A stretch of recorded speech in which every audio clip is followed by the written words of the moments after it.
কাকা নদীতে গোসল করলে কি হয়? ও আগের মুরব্বীরা নাকি কইতো নদীর পানি সেই কি একটা বচনে আছে না, নদীর বালি ঘোলা ভালো জাতের মেয়ে কালো ভালো। ও বাড়া আমি মানিনি। সমুদ্রে আমার কপালটা শেষ করে দিয়েছে। ওই সমুদ্রের কাইতলি ওই আফাজিয়াস এই আসিফ বা ছেলে আপাই যায়। শালা কি শখের বউটা ছিল আমার, নিয়ে চলে গেল। আর আমি এখন নদীর পানিতে গোসল করে আর কি পাবো। শালা দুঃখের কথা তোমার আর কি কবো,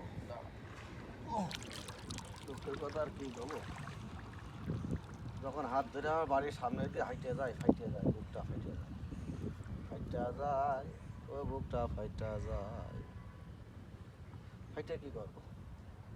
মনে দুঃখ তো নিবার না। শালা আমার জীবনটা নষ্ট করে দিয়েছে, শালা আমার সংসারটা শেষ করে দিয়েছে ওই শালার আফাইজ যা। ও শালার আমি পালে ইট টিটতে যা পাবো তাইতে ঠাপিয়ে দেবো। শালা আমার জীবনটা শেষ করে দিয়েছে, বুড়োকালে আমার বিধবা বানাই দিয়েছে শালা। শালার আমি ছাড়বো না। হ্যাঁ সৌমিন্দি, সৌমিন্দির বাড়ি যেয়ে দেখি বেরাম করে।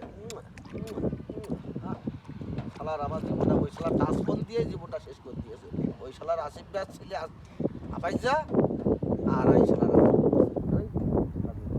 টাকা পয়সা সব নিয়ে চলে গেছে কাইতলি। শালা লাঠি খাতি গেছে কাইতলি।